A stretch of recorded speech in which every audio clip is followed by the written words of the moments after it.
Halo, berjumpa kembali di bagian kedua tentang pembahasan DMBD. Lanjut aja untuk mempersingkat waktu. Pada dasarnya nih materi-materi ini biasanya butuh berjam-jam ya untuk disampaikan karena ini formatnya video, jadi saya langsung aja mempersingkat sedikit-sedikit aja review-review, tapi mudah-mudahan langsung ke poin-poinnya. Nah, ini adalah DMBD yang kita bahas yang tadi ya. Di sini per unit 1 dan sampai 31 ini adalah bulannya. Ini contoh aja ya, sampel ya. Nah, ini per unit semuanya ada di sini semua.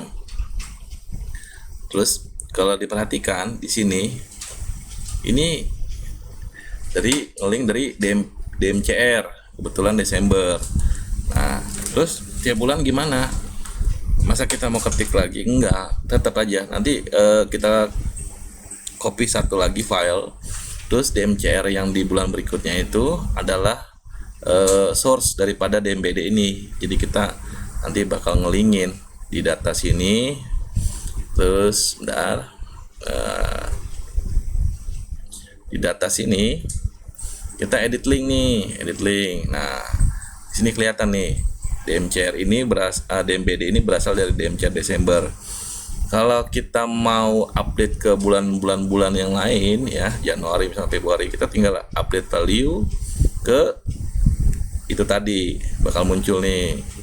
Nah, misalkan ini misalkan kita mau nih, nah kita pilih aja nanti di mana nih adanya gitu. Mana DMCR ini, berarti misalkan ini di Januari, kita link ke sana.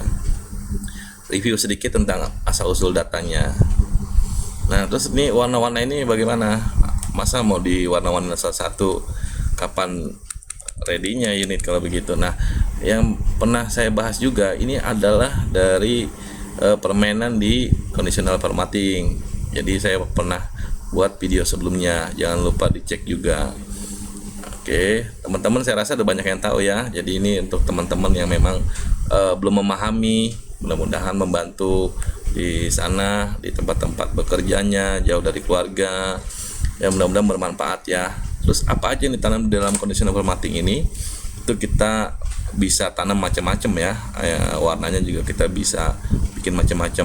Nah, contohnya ini, di sini ada banyak sekali yang sudah ditanam. Ada engine itu warnanya apa, hidrolik warnanya apa, kalau dia low power itu warnanya apa, itu di sini banyak sekali sudah ditanam. Ya, begitu file yang selanjutnya ini nggak perlu bikin lagi karena sudah ditanam format-format conditional formattingnya. Dengan begini kita ngelihat, wah ini unit ini rusaknya apa aja, kategorinya apa aja. Bahkan bukan hanya ini, karena kita banyak breakdown kategorinya, ada juga jam breakdownnya, ada juga jam working hour-nya, ada juga problemnya apa, actionnya apa, semua itu bisa ditampilkan berdasarkan harian jadinya. Contoh, kita mau lihat trouble reviewnya apa nih dari ini gitu kan. Ini kita bisa lihat di sini. Contohnya misalkan ini ada salah satu unit low power hydraulic ada masalah. Terus yang lainnya apa? Kita bisa lihat di sini. Oh, ada periodical service, ada apa segala macam.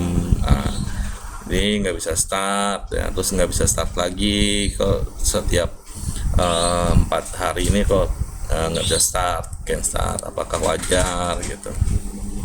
Terus action reviewnya apa? Ini action reviewnya tim-tim mekanik bagaimana penanganannya. Nah, di sini ada misalkan contoh cleaning fuel system ya, biasanya terkait dengan low power engine ya, fuel system.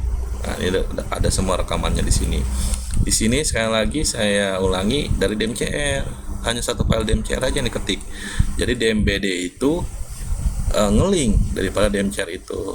Ya alhamdulillah saya sudah coba desain ya seperti ini, jadi enak sekali. Paling cuma butuh waktu sekitar 2 menit semuanya udah ngeling secara harian.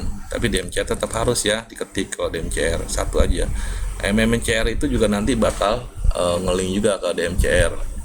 Nah, nanti kita bakal bahas di bab selanjutnya bagaimana untuk membuat MMCR. Terus komponen berikutnya kita udah lihat, karena di DMCR itu ada jam kerja, kita juga bisa lihat jam kerja itu. apa aja kita bisa lihat sini, misalkan servisnya. Sini kita bisa lihat servisnya tanggal berapa. Kalau misalkan tahu servis lagi, wah itu kan belum berapa. Nah, ini kita lihat di sini semua gitu. Terus status breakdownnya kita lihat di sini B10. Ya mungkin teman-teman di sana menandai misalkan B10 itu waiting 4, berarti ini waiting 4. B0 itu misalkan waiting mekanik atau on progress, ya macam-macam. Teman-teman, saya rasa improvisasinya lebih baik daripada ini. Saya hanya sharing untuk yang pemula seperti saya, kurang lebihnya seperti ini. Dan juga mungkin ini banyak bermanfaat untuk teman-teman yang datang ke hutan belantara belum ada apa-apa, workshop belum ada, boro-boro software ya. Jadi minimal bekal Excel itu seperti ini kita harus bisa. Mudah-mudahan bermanfaat. Nah, terus juga jam kerjanya di sini, jam kerjanya ya ini tambahan aja informasi. Jadi banyak sekali informasi yang bisa kita hasilkan. Kalau jam kerja itu kan adalah raportnya orang ini ya, orang produksi ya. Nah, misalnya kita lihat ini, ada 20 jam bagus sekali ya kan, kok cuma 10 jam. Kita lihat di sini, bisa kita lihat dari DMBD ini breakdownnya bagaimana. Oke, rusak ya rusak, tapi penanganan breakdownnya itu berapa jam gitu. Ini kita bisa lihat di sini. Kalau ini ada yang sampai 8 jam, kalau 20 jam ya kemungkinan besar itu waiting 4 atau yang lain hal ya, karena 20 jam. 20 jam itu artinya 1 hari penuh, karena 4 jamnya itu untuk istirahat dan biasanya juga overshift ya. Yang disediakan itu 20 jam. Kembali ke masalah physical availability di rumusan di video sebelumnya yang pernah saya bahas. Oke, tanpa ini kan nggak lengkap kalau misalkan nggak jadi laporan. Nah, ini contoh laporannya yang dihasilkan dari DMBD itu sendiri.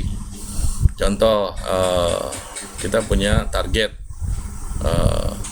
downtime limitnya itu berapa, aktualnya berapa. Nah, ini bisa kita lihat per model dan tipe. Selanjutnya misalkan secara sederhananya, daripada tadi itu kita nggak pusing, kita pastikan pakai alat bantu grafik secara visual ya. Kita lihat breakdown time-nya, heavy equipment. Heavy equipment begini grafiknya. Semakin dia menurun ya semakin bagus, semakin tinggi hati-hati kita gitu. Apakah nanti bakal mencapai melebihi daripada MA. MA itu mechanical availability yang ditentukan, yang ditargetkan dari manajemen. Nah, ini untuk support equipment-nya. Nah, untuk all equipment-nya seperti apa gitu. Ini seperti ini. Nah, grafiknya. Ini penting sekali kita kontrol harian. Jangan udah terjadi kita laporin bulanan. Harian ini kita nggak bisa kontrol. Ini repot juga. Karena bergerak terus itu unit, kita harus kontrol secara harian. Kita harus kontrol meet up terus ya, meeting briefing di P2H dan P5 pagi-pagi kita briefing, kita kasih tahu strateginya.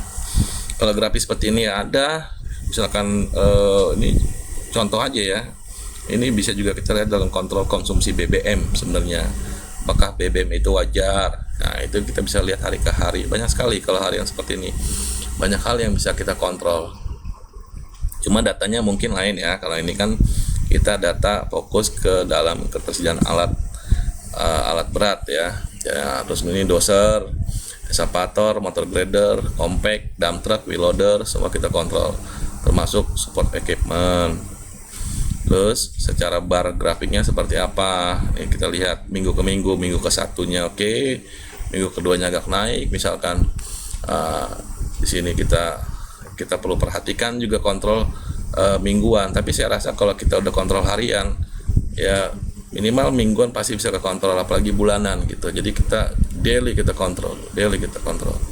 Itu penting sekali. Yang selanjutnya contoh, misalkan kita mau hitung breakdown detailnya per unit itu bagaimana. Nah, ini per unit nih, dari misalkan teman-teman punya unit ratusan ya, sama seperti kita. Nah, kita bisa ngelihat mana nih unit yang memang banyak sekali frekuensinya breakdown. Nah, dari DMBD itu tadi, data-data itu yang berawal cuma hanya dari DMCR, kita bisa melihat dari situ. Terus KPI-nya kita lihat juga. KPI di video sebelumnya udah dibahas ya, key performance indikatornya. Nah, Kurang lebih itu teman-teman, banyak sekali. Terus achievementnya berapa persen dari target. Nah, kita bagus nih, sudah 60% daripada targetnya 40%. Support equipment, doser, semuanya. Terus time breakdownnya tadi udah dibahas. Nah, kurang lebih itu aja. Karena ini juga udah 10 menit, saya selesaikan di part kedua ini. Terima kasih untuk perhatiannya yang sudah mampir. Salam rencana. Wassalamualaikum warahmatullahi wabarakatuh. Semangat.